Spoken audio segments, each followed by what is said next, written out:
Hey guys, welcome to my channel. My name is Cassie, and today I'm going to go over every single game that I beat in 2024. I beat a total of 32 games on a goal of 30, so not too shabby.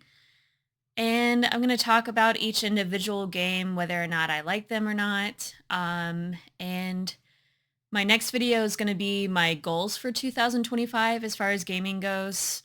And yeah, it may be a little bit long just because I will ramble probably a little bit, and there are 32 games and I'm going to do it all in one video, but I've been meaning to do this video for a while and I've been putting it off. So yeah, let's get to it. The first game that I completed in 2024.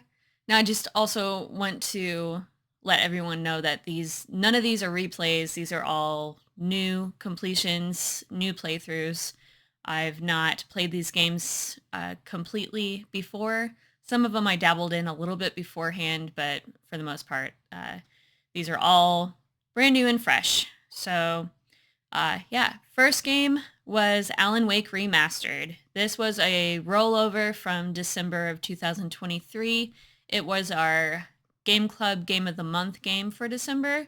So it had been on my backlog for quite a while, actually. And for some reason, it just took me forever to actually get into it and start it. Sometimes there's games that, I really want to play, but for some reason I hold off a lot. I do that with Control as well. This is my first Remedy game that I've played through. I played a little bit of Max Payne 3 back in the day when it released, but other than that, this is my first entry into Remedy's universe and their games and whatnot. Typically, I'm not into survival horror as a genre for video games for some reason. I love horror when it comes to movies, and I love horror when it comes to books, but for some reason it just does not. I think it's just the intensity of playing a game and being the one controlling the character. It's a, it's a lot different than actually just watching it or reading about it. But this is more like a thriller. It's a little lighter than that. So I know the sequel is supposed to be a lot more horror based, but I'm trying to get more into that genre. I do like zombie games like Dying Light and Dead Island and stuff, and there are some exceptions, but yeah. I did like Alan Wake quite a bit. I liked it a lot more than I expected to. Alan Wake is not the greatest character. He's kind of a douche, but it's kind of meant to be that way. He's a writer who's kind of gone crazy, and you're armed with a flashlight and you're using the flashlight to take out these like shadow-like enemies. It feels like it's been so long since I played it, so I don't exactly remember what they were, if they were reality or kind of like an alternate universe that he kind of steps into. I don't know. Seems kind of a bizarre story, but it's really cool. And yeah, hopefully I will get to Control at some point this year. I am making it a point to get to Control at some point. So yeah, uh, definitely check out Alan Wake if you want to. uh, Number two was Lake Season's Greetings. This is a DLC to the game Lake. Basically, you drive around as a mail carrier and deliver mail and packages, and you talk to all the townspeople. And I had a really good time with the original game, so I decided to play the DLC. Typically, I would not count DLC as a separate completion, but since it is a DLC with a different story and basically it's a different save and everything, I count it because it's almost like it's its own game. It's just like a side story. Um, and it was like 5, 6 hours, so it's still, game length. There are some games that are only an hour long, so anyway, the DLC is actually a prequel. It takes place a year before the events of Lake, In Lake, you played as Meredith, and you took over for your dad while he was on vacation. He was a mail carrier in this small town called Lake. In the prequel, you play as Meredith's father, and it takes place in winter, so you're driving around like a, USPS truck, delivering mail and stuff. The story is not as engaging as the original game, but it is still relaxing and it's cozy. So if you're into those types of games and you need something that's just kind of chill, I would definitely recommend Lake. Number three was Valiant Hearts: The Great War. Uh, this was an interesting game. This is actually by Ubisoft. It's one of their kind of smaller titles, which they have actually released really good smaller titles, or at least they used to, like Child of Light and stuff. But they don't do that so much anymore, and they're kind of having a lot of problems right now. So we'll see if we get any more of these. I would like more of Valiant Hearts. It's a puzzle, side-scroller 2D puzzle adventure game. The art style is really unique and kind of like almost like watercolor, I want to say, or like hand drawn. And you're going through each level. You play as different characters and stuff. It takes place during World War II, I want to say, in France, if I remember right. Um, and it's got a really sad story, but the puzzles are really cool to get through, and it switches up the gameplay quite a bit, a few times, and I really, really enjoyed it. It's unique, and the story, the music, the art style, everything's really nice, and it plays really well too. Number four was Titanfall 2. This was actually the only first-person shooter that I played through last year.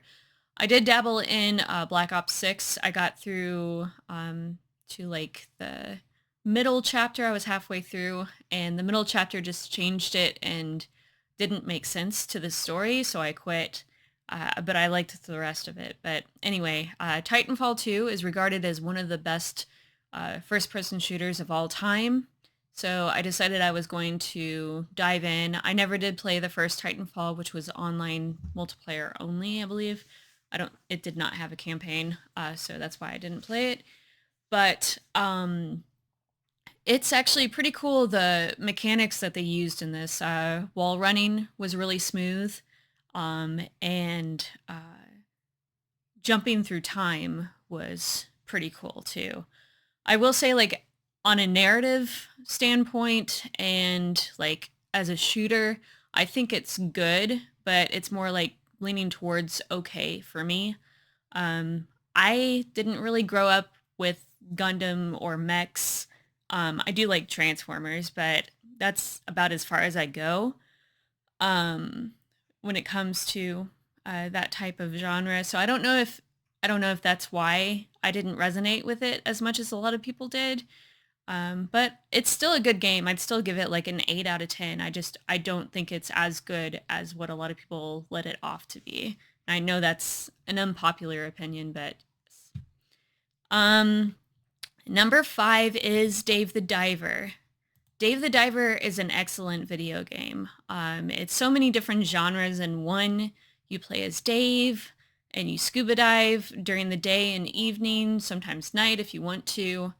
The ocean kind of opens up, and sometimes it's randomized. There's different fish and discoveries that you're trying to find. And then at night, you run a sushi restaurant. The sushi restaurant also pays for your upgrades and stuff, so you can get more oxygen, so you can stay down there longer, dive deeper, find more things. And every time I thought that this game was going to start to get repetitive, I did play like 70 hours of it. So it's a pretty lengthy game. There's a lot of stuff you can get in there. Um, every time I thought that it would get repetitive, it added something new. There's like farming and all sorts of new things that open up that you don't really expect. And it keeps the gameplay going, and it keeps it interesting. It was my favorite game that I played last year.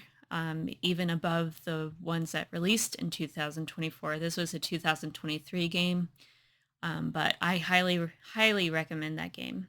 I think it actually may end up in my, it's definitely in my top 15 of all time, I think now. Um, Number 6 was A Little to the Left. This is kind of like an organization puzzle game. So there's drawers and cupboards and shelves and stuff that you're rearranging objects to perfectly fit in a space. You also have like patterns on the spines of books and stuff that you're trying to line up to make a perfect pattern. Um, and it's really satisfying for anybody who likes that sort of thing. Like I have OCD. I feel like everything has to be orderly, and I get kind of like satisfaction from cleaning and doing stuff. So things like A Little to the Left or like Power Wash Simulator really relax me, I guess, in a way. So if you like those types of things, then I would definitely suggest A Little to the Left. It's very well done. The puzzles are fun. And yeah. Number 7 was Yakuza Kiwami. I decided going into 2024 that I was going to play through both Yakuza and Final Fantasy as a series. Now, Final Fantasy, I've played, some of the games, but not a lot of the earlier games. So, but Yakuza, I decided to start with Kiwami and not with Zero. I know everybody says start with Zero, but for me, it made more sense to start with the first game, then go to 5, because I know that as far as like the graphics and things go, jumping from 0 to Yakuza Kiwami and Kiwami 2 would be okay. But once you got into 3 through 5, from what I understand anyway, it might feel little bit off. I don't know. I guess it's kind of like, watching the prequels of Star Wars before you watch the original trilogy. Just because, I don't know. Although the original trilogy is much better than prequels. But anyway, yeah, I trail off all the time. Sorry. But this series is a lot better than I expected. I'm not really into brawlers or fighters, and Yakuza does something different. It's kind of like, I guess if you had a brawler or fighter game, kind of like in like GTA style, almost in a way, as far as like story, and then you've got all the mini games. The mini games really freshen it up too, because if you get tired of, beating people up in the street, then you can go to the batting cages. You can play pool. You can do mahjong. There's all sorts of different things. The RC car racing, that one's pretty cool. Uh, and all of them have, different mini games and stuff. So I really like this, and Kiryu is a really, really cool character. As tough as he is, and for all that he does, you wouldn't expect this type of character to have as big of a heart as he does, and I just think it's really cool. And the story, while bizarre and sometimes really goofy, also has a lot of seriousness to it. So I definitely recommend this series, and I've only just started. I'm only on the third one now, but I hope to get like 3 through 5 done this year so I can move on to Like a Dragon. At some point, I'm gonna play 0 after 5, but yeah, move on to the more modern ones and see. But it will take some time because they are pretty beefy. So the first few of them are only like 30 hours or so, but yeah, it really amps up, I think, in gameplay. I think it's honestly like 4 and 5 are both 50 hours plus, and then on from there. So I think the most recent one was like 80 plus. So yeah, it's gonna take a while to get through, but yeah, definitely recommend. And I'm glad that I started the series. Um, Number 8 was Bramble the Mountain King. This is kind of in the style of any of like Playdead's games like Inside, and then you've also got other games like for different developers, Little Nightmares, um, more similar to Little Nightmares because it is on the horror side. Not that Inside kind of has some horror elements, but this is um, Nordic folklore, so it's very dark. Um, Even though it has kind of like that cartoony style, but it's kind of gruesome. Some of it's a little hard to watch or play through, but I think it's fantastic. It's a really, really good side-scrolling platformer, puzzle, adventure, whatever kind of game you want to call those. I call them Playdead likes.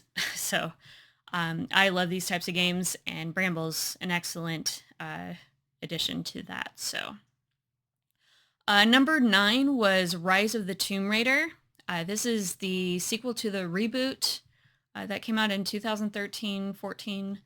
I personally prefer the first in the rebooted series over this one, but it's still a good game. I liked it. Uh, I don't know that I really like Lara Croft as a character overall. I just don't think she's great. Yeah, she's good looking, but as far as her character and personality, I'm not too fond of. However, like some of the puzzles and stuff are really fun. I like the puzzles in Tomb Raider a lot. I think that's their strongest point there. As far as traversal and everything, I prefer Uncharted.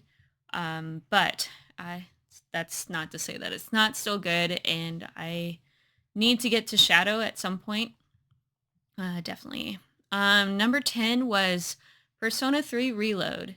Persona 3 FES or FES, however you want to say it, was my first introduction into Persona as a series. I did not finish it, but it was like 2018, I think, that I played Persona 3 for the first time. I was working at GameStop at the time and somebody suggested it to me and it sounded really cool. I was like, wow, you can go to school and you can have a job and you can fight dungeons and stuff. And for its time, it really, really hit like nothing else did. But after playing through Persona 5, especially, and Persona 4, and I played Persona 4 after 5, Persona 3 does not hit as hard for me, unfortunately. Persona 3 Reload is an excellent remake, and it is definitely the way to play it now, I would say. But they did a really good job. But Tartarus is a slog. It's a slog of a dungeon. It's not all that interesting to me. Some of the characters, like I really don't like Yukari, like at all. But, and I don't know, I don't feel like a lot of the characters really had as much depth as they did, especially in 5. The music is good. I still doesn't hit as much as 5 for me. It may be a little bit better than 4's music, but I'm not really sure. But Persona 5 and 4 I could not put down. I did not want to stop playing those games. I think I played Persona 4 within a month, which is crazy because it's hard for me to even put like 30 hours in a game in a month. Uh, but Persona 3 Reload took me like maybe like 3.5 months and it's the shorter of the 3. So I don't know. It's not that it wasn't a good game. It's still a good game. It's just not on the same level for me personally. But I'd still recommend it. It's still a great RPG. And a lot of people actually still like this more than the other two. So it's really all a matter of opinion. So yeah. Number 11 is Hotline Miami. This was a Game Club game, and I love this. It's so violent and gruesome and sometimes feels a little unnecessary. Like, this is a bit much. Why am I playing this? Like, uh, it's a little much, but It is great. The gameplay loop is so satisfying, even though you're dying over and over again. It is a hard game. It's not a roguelite, but it, in a sense, kind of feels like it sometimes because you die so much. Um, a lot of people in Game Club actually did not like it because it was so hard. But once you get past that point and you understand what you're doing, and you figure out a better strategy to it, I think it flows really nicely. You're basically just going in these houses and bases and stuff and taking out everybody, different levels, multiple floors and stuff. It's fast paced. Um, there's a lot of things going on. A lot of things can go wrong. And it's my favorite Devolver game now, besides Shadow Warrior. So the reboot. And yeah, I really liked it a lot. And I just played through Hotline Miami 2. I did not like it as much as the first one, but Hotline Miami was one of my favorite games I played last year.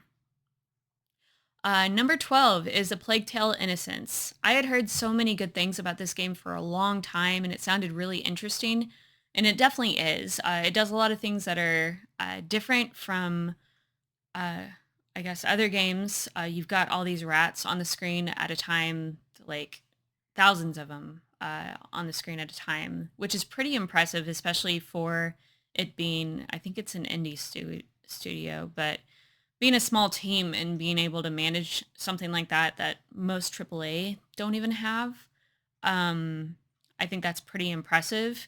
It is very dark in theme, so sometimes it's a little hard to get through and play. I mean, not like the other games that I've played have not been dark, but it's in a sense that I think it messes with you a little bit more than some of the other games I've played.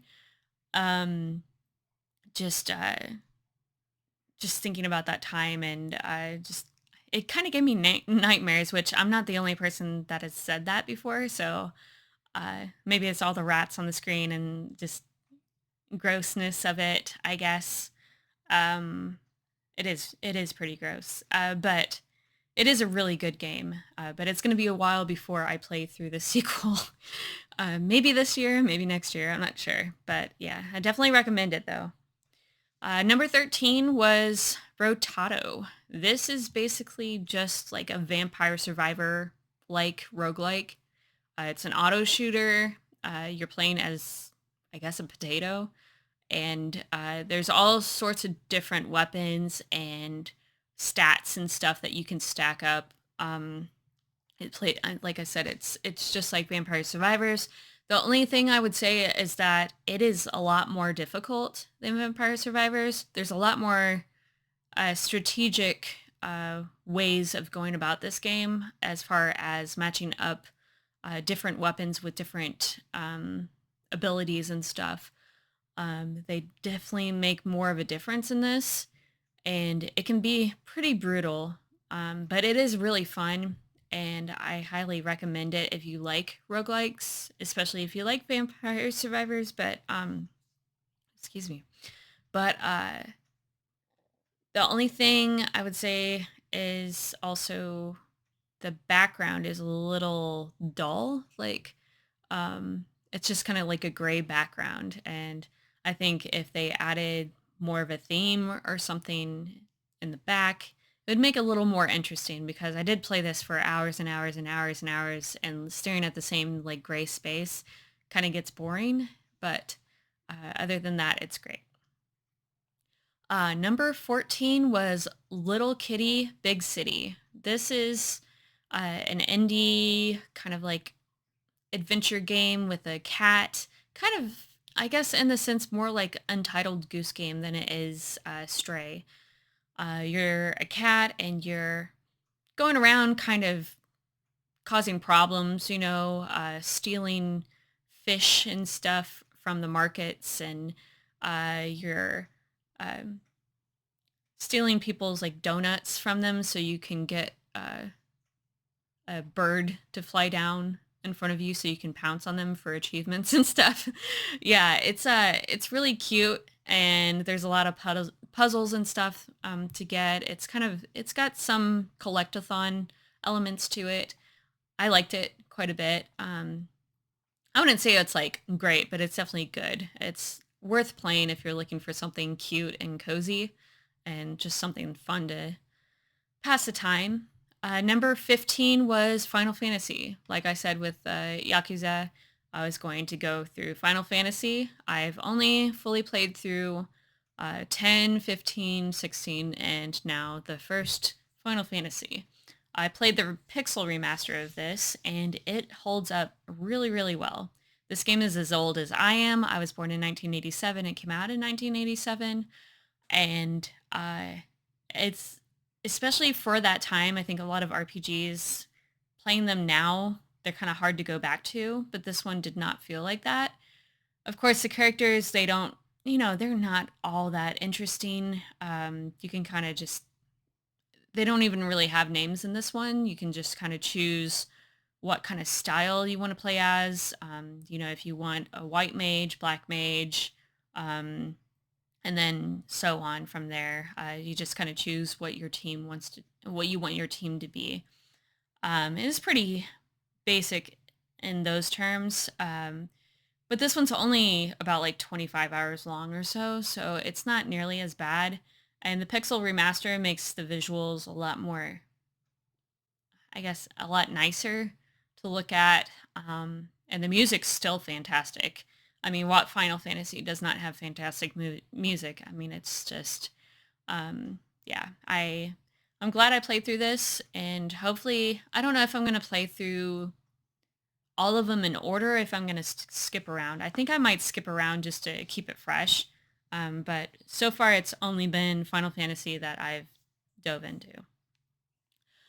Number 16 was Cat Quest. This one's kind of a hard to describe because from the outside it kind of looks like an original style Zelda game, but which in a way it kind of is. It's like this kind of small open world where you're a cat and you have weapons and stuff, and you're going around completing quests, going into these little caves and stuff, defeating enemies, getting stronger, and then basically just trying to save the kingdom. And there's quite a bit to do for it being just like an 8 to 10 hour game.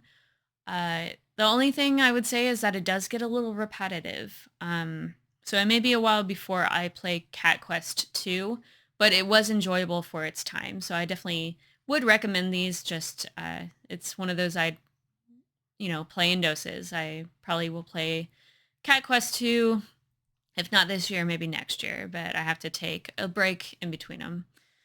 There's three of them out now. The third one came out last year. Number 17 was A Little to the Left Cupboards and Drawers DLC. This was the first DLC to A Little to the Left. I did play the other one. I don't remember, Stars and something.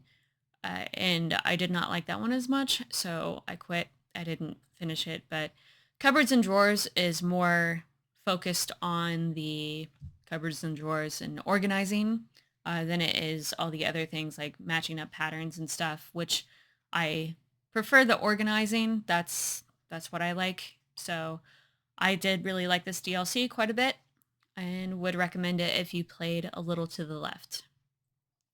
Number 18 was Yakuza Kiwami 2. They really stepped up the combat in this game. I liked it a lot more. It was a lot more fluid. It was a lot smoother. It was easier to kind of figure out, I guess, because you didn't have to switch between stances or anything. And the graphics were a lot better in 2. I will say, I think I prefer the story of the first game more. Um, and then not to say that this one wasn't good, because it still was. It was really strong. Um, and I can't wait to play 3. I know it's supposedly the weakest of the series, but I don't know. Could it really be that bad though? It's kind of like, I don't think there's really any bad Final Fantasy mainline series either titles. Uh, I liked 15 a lot, actually, and I liked it more than 16, but even though 16's still good, but yeah. I'm not gonna get into that because nobody agrees with me. It's fine, whatever. Number 19. Thank goodness you're here. This is the funniest game I've ever played in my life. If you're a fan of Monty Python and the Holy Grail type of humor, it's very British and very crude. And you go around as this little guy and you've got one ability, and that is to slap things, people. That's how you interact with things, and then you can also jump. But uh, it's like an adventure puzzle platformer, I guess. But uh, and then it's only 3 hours long. I played this in one sitting, and I may play through it again just to get laughs. But I chuckled so hard. I was actually having I think I was having a bad day. I played this, and it just like turned my mood completely around because it was so funny. Yeah, definitely played that. It was one of my favorite games of last year, for sure. Uh, Number 20 is Hades. I actually played this originally when it came out, but I did not put a lot of time into it. So I decided that I was going to play through the entire game, complete the campaign and everything. I did finish all 10 endings to get the true ending. And this game is my favorite rogue-like game. Roguelite. It's technically a roguelite, but I just call them rogues now because everybody's confused. So, um, I I love this game. I really like Greek mythology. I like Percy Jackson. It's always been interesting to me. And uh, yeah, Hades is great. It's so smooth. The gameplay is fantastic. The loop is fantastic. All the characters are voice acted really well. And I've never played a game that had so much voiced dialogue as this game did. Like every single thing is voiced and they always say something different. It's just crazy to me because it was a small team that did this. So I have not dove into Hades 2 yet. I'm going to wait until the full release on that one because I don't really like playing pre-release. I just decided I don't want to do that unless it's something that's like a multiplayer or something, or sandbox. So yeah, definitely check out Hades if you haven't. It was one of the Game of the Years. I think at the Game Awards, I want to say 2020 Game Awards it won. So number 21. Did it win? I think it did. It should have won if it didn't. I don't. Anyway, number 21 was Assassin's Creed Chronicles China. This was also a Game Club game, and I didn't think I was going to like this at all. I didn't really like, despite like a lot of my games from last year being 2D platformers that I actually enjoyed. I'm not a big 2D platformer person in general. I don't really like Metroidvanias. Uh, it's not that I don't think they're good. I think they're great. I just personally cannot get into them gameplay wise. But Assassin's Creed Chronicles China is a completely different genre, obviously, uh, from the original Assassin's Creeds. I mean, it's got stealth and stuff in it, but it's a 2D platformer. Um, and it's really kind of interesting in its style, and it really surprised me. It's got flaws. It definitely has flaws, but I could not put this game down, and I really enjoyed it a lot. I think it's kind of a hidden gem, actually, because I never really even thought about the Chronicles games, and I started Assassin's Creed when the first Assassin's Creed was a demo. I was hooked. Um, so from the beginning, and then I fell off several times, but I never really thought of these side games. And now I really want to play through India, Russia, and I think there's other things too, not Chronicles, but yeah, I really enjoyed this a lot, and I think I'll play the other games this year at some point. So definitely check that out if you haven't. Not everybody liked it. That's okay, but I did. Number 22 was Mafia, the definitive edition. This had been on my backlog for a long time, and I did not realize this game was as good as it is. It's so crazy good. Um, the setting, the characters, everything's just like it kind of blew me away. It was one of my favorite games I played last year too. Um, and honestly, the quality is to that of, I mean, of course it's 2K, but it's to that level of Rockstar for me. Of some of their like smaller games like LA Noir and stuff, maybe even better than that. I was really, really surprised. I played through this because I was like, you know what?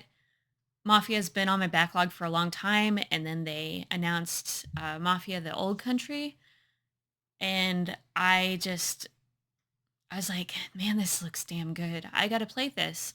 I gotta play through the series, and so now I gotta play 2 and 3 this year. I have to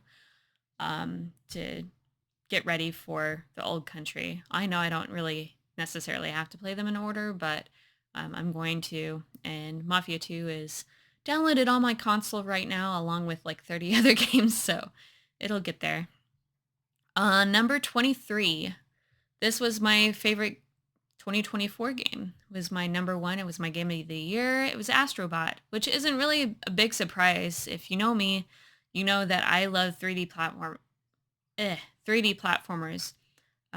Despite I'm not a 2D platformer person, but 3D, that's kind of where I started. I started with a 64, so that's why I like the 3D more.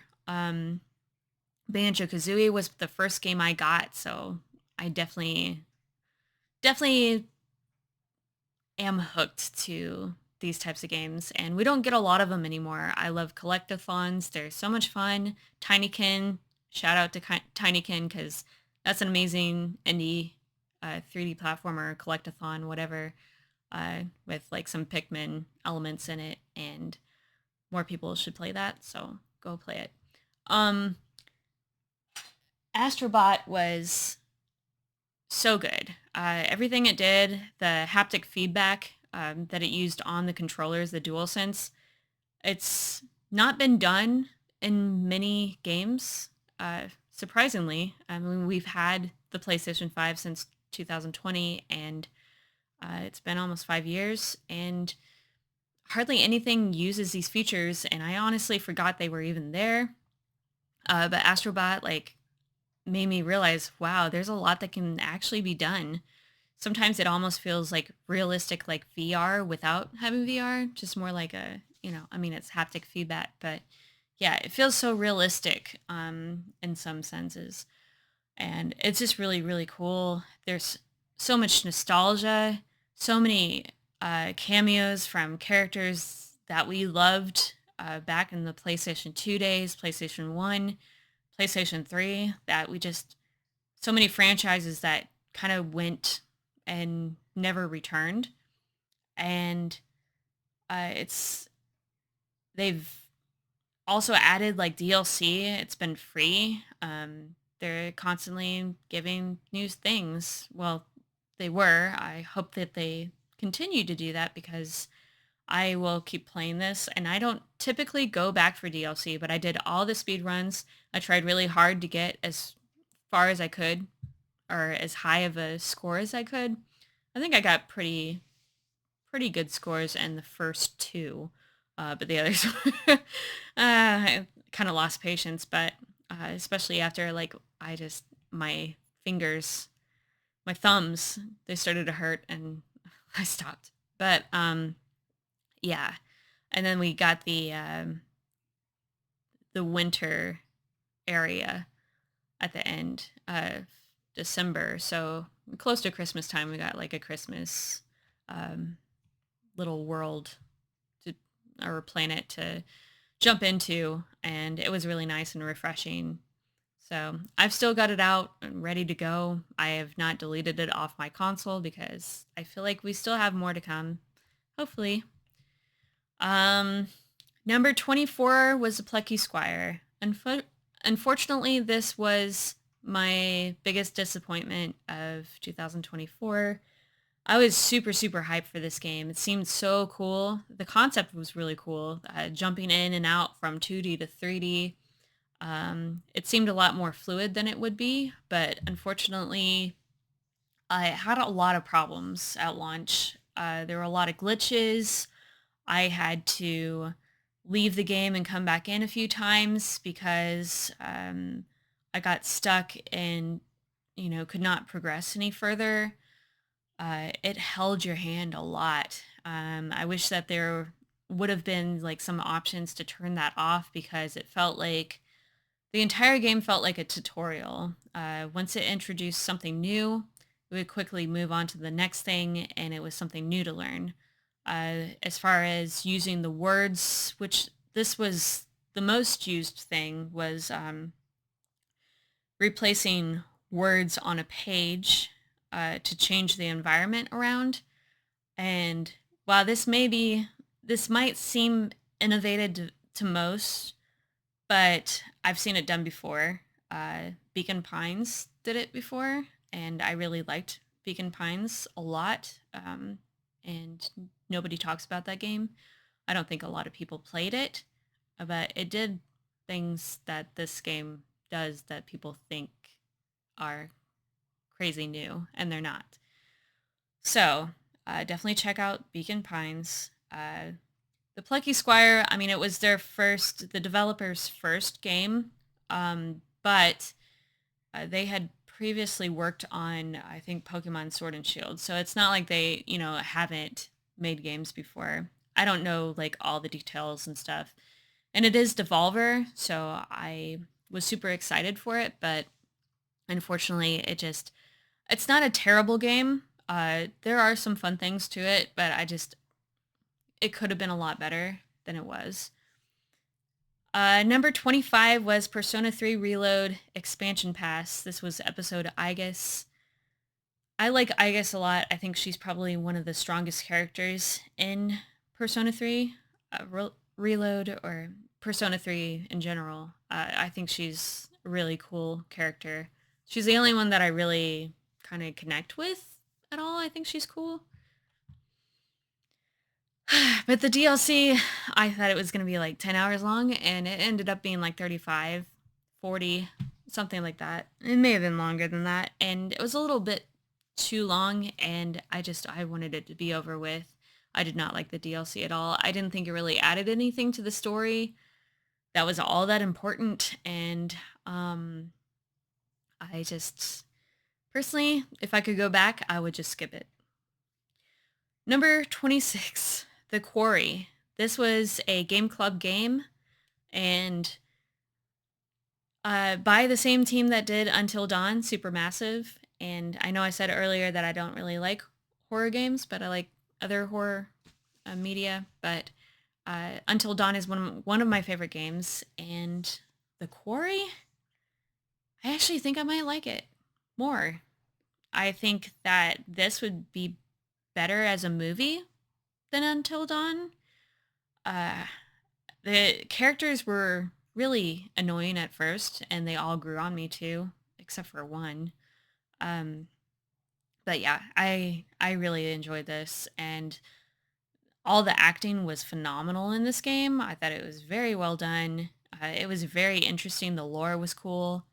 Definitely check this out for sure. Number 27 was Balatro, or Balatro. They say it two separate ways, whatever. Uh, I don't play poker, and I don't really play cards that much. So I didn't think I would necessarily like this, but then it's a rogue game, and I love rogues. So I decided to try it out, and it's addicting. It's super addicting. Is it my favorite rogue? No. It may not even be in my top 5. I'm not sure. But it's super, super good. I said that I completed this or whatever. I, beat it. I think it was the yellow deck was the first one that I beat.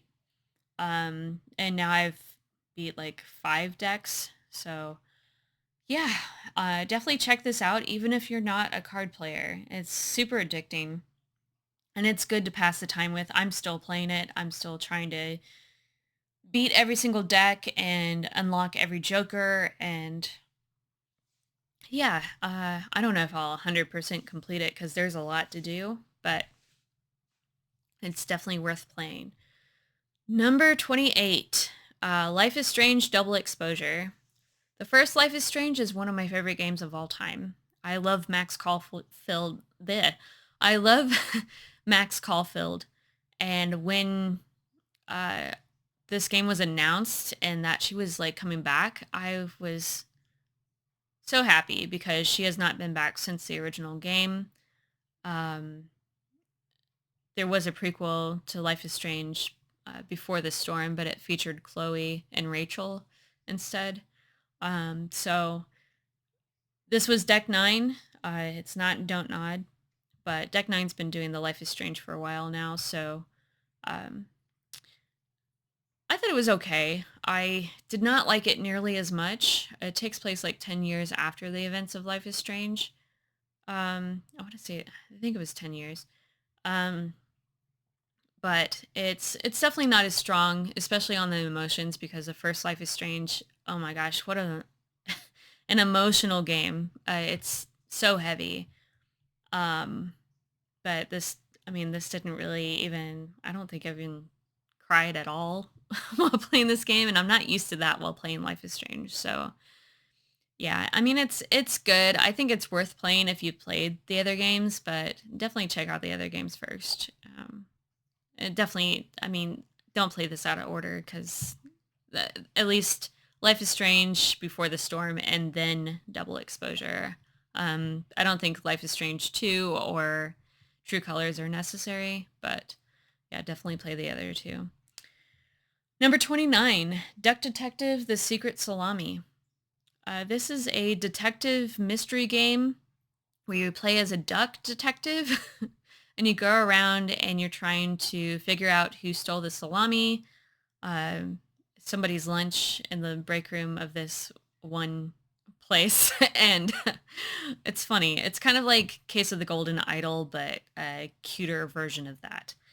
Um, and it's cool. I just wish that it would have had more cases because you only have the one case the entire game.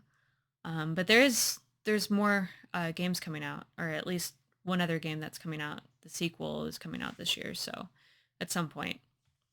So definitely check it out. It's pretty good. Number 30, Stars in the Trash. This was the first embargo review I've had. Um, Back in, I think it was November, I got asked if I wanted to be a writer for Minimap. Minimap is basically like the Goodreads for video games. So you can review games, you can check your backlog, connect with other players. You can also link your achievements, link your profiles from like Steam, Nintendo, Xbox, PlayStation, and then have all your achievements in one place.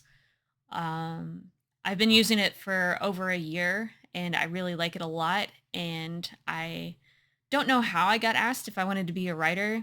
I mean, I write reviews and stuff, but they're not, I never thought they were that good. But um, they asked me if I wanted to, and I said yes. And this was the first game that I got a code for pre-release. And I knew nothing about this game going in, but I saw the style and it reminded me of uh, animated like 90s movies, 80s, 90s movies featuring like stray animals.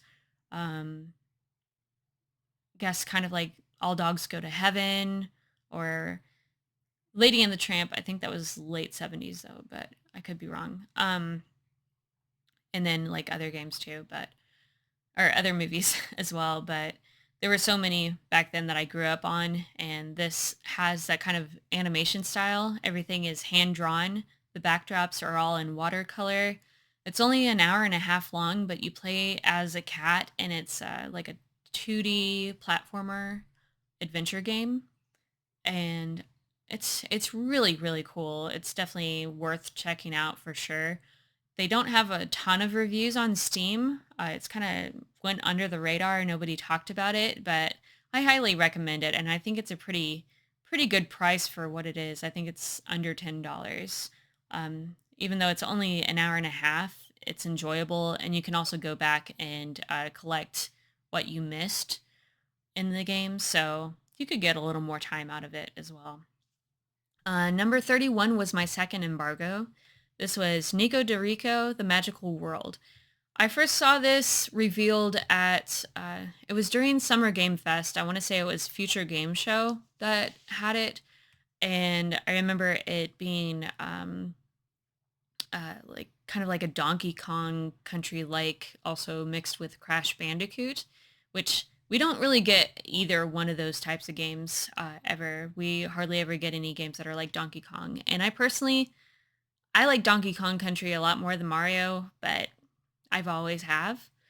And this game basically is just like that. It's, just kind of a nod to Donkey Kong Country for anybody who's a fan of those games. And it also has the original composer to Donkey Kong Country, David Wise.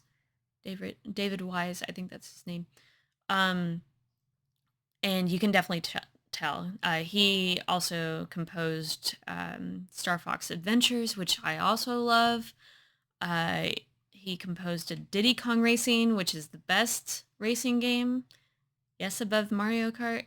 Uh, yeah, it's awesome. And then Nico Dorico, you go around and you collect Nico, all the letters to Nico to spell out Nico, just like you would in Kong. In Donkey Kong Country, you would collect Kong, and every platform has like different collectibles and stuff. Um, and there's like, I want to say there's like 8 to 10 in the overworld or so. So there's a lot to play through. I think it took me maybe like 12 hours or more, maybe less than that. I don't know. But it's really colorful. It's really fun. Platforming feels really good. I guess the only thing that I would say negatively is that I wish that it had uh, more to do with the collectibles, because you can trade them in for like stickers, kind of just decals to put it like in a sticker book, or not like a sticker book, but um, you can collect like pictures of characters and pictures of locations and stuff, and it doesn't really do anything else. But that's really all I can say. There were a few glitches that I ran into as well, but it was more towards the end. Each level, each area, world, whatever, has different bosses. There's different types of backdrops and stuff. Like you've got one world is desert, the other one is jungle. You've got all sorts of different themes and stuff. Sometimes it'll go into like hallway viewpoints, kind of like Crash Bandicoot. But most of the time it is a 2D platformer. And yeah, it's super, super cool. There's also not a lot of people that have played this on Steam. It just came out in December, so definitely check it out, especially if you're into Donkey Kong Country, and especially if you like the music to Donkey Kong Country, which um, the aquatic ambience is one of my favorite video game soundtracks, and it's actually my ringtone. So yeah, definitely check that out. Also check out Minimap, because Minimap is awesome. I've been using it for a long time. I'll have a link in the description below if you want to check them out. And then let's see. Number 32, the last game of 2024, Cult of the Lamb. This was a Game Club game that won for us.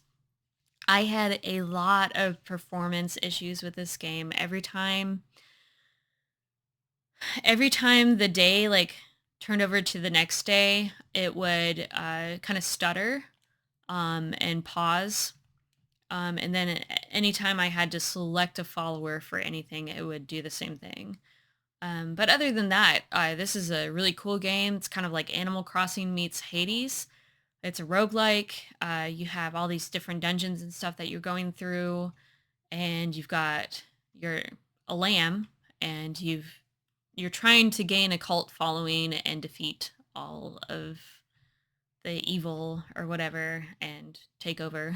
I guess I'm not really sure, but it's funny because you go around and you uh, make your followers worship you, and you clean up their poop and stuff. It's so weird. Uh, but yeah, it's really cool. It's really unique for sure. Um, so definitely check out Cult of the Lamb. So yeah, that's all I played in 2024, and I'm sure that 2025 will be even more. I'm currently on my fourth game, and it's only the 13th. But I don't know. I'm sure I'll slow down at some point. Anyway, I will see you guys later, and bye.